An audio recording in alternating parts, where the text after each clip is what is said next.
पीले दांत वाली बहू। रंजना कभी ब्रश नहीं करती थी। उसे कितनी बार उसके माँ बाप ने डांटा, लेकिन उसका कोई असर उस पर होता ही नहीं था, जिस कारण से उसके दांत पीले पीले हो जाते हैं। शादी के बाद। अरे बहू, वैसे तो तुझ में कोई कमी नहीं है, पर तेरे दांत इतने पीले कैसे हैं बेटा? कैसे मतलब? कोई सर्जरी थोड़ी ना कराइए। वो तो क्या नाम, मैं ब्रश नहीं करती थी तो पीले हो गए। अब क्या करूं? आप कहें तो लाल करवा लूं या फिर काले? यार ये क्या है, क्यों माँ से लड़ रही हो? लड़ रही हूँ? अरे मैं लड़ रही हूँ या ये बोल रही है कि दांत पीले हैं, पीले। अरे तपस्या थोड़ी ना की है इन्हें पीले करने के लिए। बकायदा ब्रश नहीं किया है 20 साल तक, तब जाकर। छी, कैसी बात कर रही हो? ये उस वक्त तो पीले नहीं थे जब हम लोग तुम्हें देखने आए थे। अरे तब साफ करवा लिया होगा डेंटिस्ट के पास जाकर। अब देखो कैसे पीले पीले लग रहे हैं। रंजना सास की तरफ गुस्से से देखती है।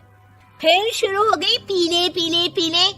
अरे पीले तो तब भी थे जब मेरे हाथ का रसगुल्ला उड़ा उड़ा कर खा रही थी और बोल रही थी, लड़की नहीं गुणों का खजाना दे रहे भाई साहब आप। खैर, अब वो लोग करते भी तो क्या करते, पीले दांत वाली बहू पल्ले पड़ी थी तो झेलना तो था ही। एक दिन कीर्तन में रंजना गाना गा रही थी।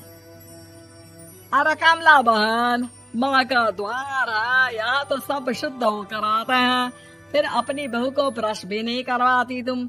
दूर से पीले पीले दांत भक्ति में बाधा उत्पन्न कर रहे हैं। अरे कोई 2 साल की बच्ची थोड़ी ना लेकर आई हूँ मैं बहू बनाकर। अच्छी खासी लड़की है, अरे कैसे करवाऊं ब्रश? ये तो उसे खुद करना चाहिए ना। अब माँ बाप तो इसके जैसे तैसे निपटा दिए, ये नहीं सोचा कि सास कैसे संभालेगी। सास बहू को लेकर घर आ जाती है, लेकिन सोच लेती है कि अब इसे लेकर कहीं नहीं जाएगी। अगले रोज बहू कहती है, अरे क्या हो गया, मंदिर नहीं जाना क्या? कीर्तन का वक्त हो रहा है। मेरी मधुर वाणी से कान्हा जी जागते हैं और सोते हैं। आप तो जानती है ना उनकी भक्ति में कितना मन लगता है मेरा। वो क्या है ना, तबीयत ठीक नहीं लग रही है मेरी, आराम करूंगी मैं। तबीयत ठीक नहीं लग रही? अभी तो मिथुन के गाने पर नाच रही थी आप, और अब बोल रही है कि तबीयत ठीक नहीं लग रही। अरे भक्ति में मन लगा लो सासू माँ, ऊपर जाना है, क्या मुंह दिखाओगी आप? हाँ? सास को बहू की बात पर गुस्सा आ जाता है। मैं क्या मुंह दिखाऊंगी, इसकी चिंता तो ना कर, समझी? अपने मुंह की चिंता कर, जो ये पीले पीले दांत लेकर हर जगह पहुंच जाती है। पता है लोग कितना मजाक बनाते हैं। ना जी ना, मैं नहीं जाना कहीं तेरे साथ। तो ये बात है, कोई ना, मत जाओ, मैं अपने कमरे में ही बैठकर भक्ति कर लूंगी। ऊपर वाला दांत थोड़ी ना देखता है, मन देखता है, भावना देखता है। और अरे बस बस, तू सब कुछ दिखा, बस ये सफेद चमकदार दांत ना दिखाना किसी को, है? जा यहाँ से। बहू को सास की बात का कोई फर्क नहीं पड़ता, वो तो जैसी थी वैसी ही रह जाती है। सुबह नहाकर किचन में खाना बनाना, फिर खाना खाना, कीर्तन भजन करना और सो जाना। एक दिन, माँ जी मैं सहेली के घर जा रही हूँ, शाम को लेट आऊंगी। हाँ हाँ तो जाना, मैंने कौन सा तेरी आरती करनी है घर पर बैठकर। रंजना सहेली के घर जाती है, जहाँ वो पार्टी में जाने की तैयारी कर रही होती है। अरे शिखा, कहाँ जाने की तैयारी कर रही है? मैं गलत वक्त पर आ गई क्या?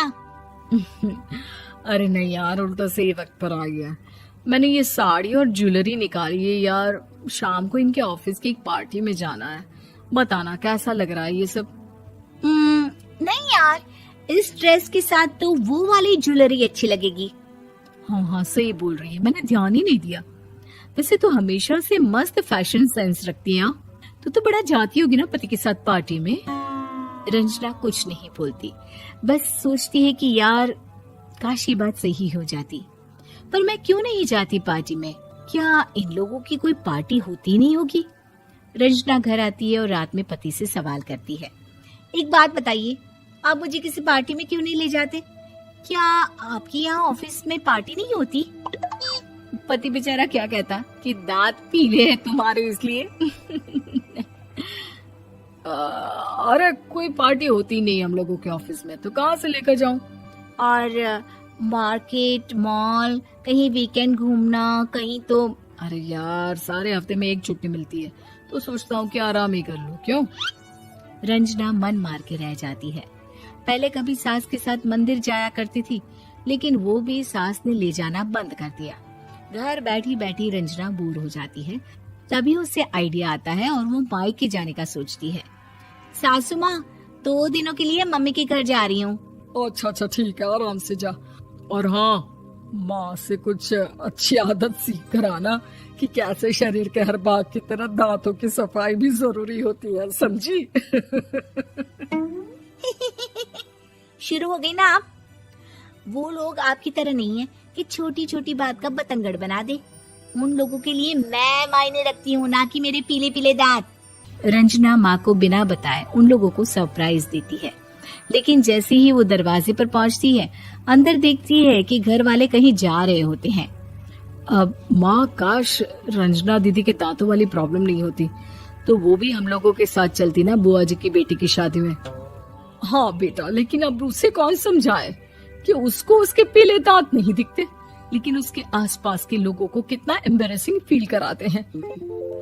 मुझे तो कितनी बार उसके स्कूल की टीचर ने शिकायत की कि उसके साथ कोई लड़की बैठना भी नहीं चाहती, और ना ही कॉलेज में कोई उससे बात करना चाहता था। लेकिन पता नहीं क्यों उसे ये बात समझ में ही नहीं आती। कोई कमी नहीं है उस लड़की में, बस यही कि दांत पीले हैं। वो तो भला हो जीजा जी और उनकी माँ का, जो दीदी को जैसी है वैसे ही रखा हुआ है। रंजना को अपने घर वालों की बात सुनकर बहुत दुख होता है। वो सोचती है कि वो क्या करे, लेकिन फिर वो सीधा डेंटिस्ट के पास जाती है, अपने दांत चमकाती है और कसम खाती है कि वो रोज ब्रश करेगी। अरे क्या हो गया?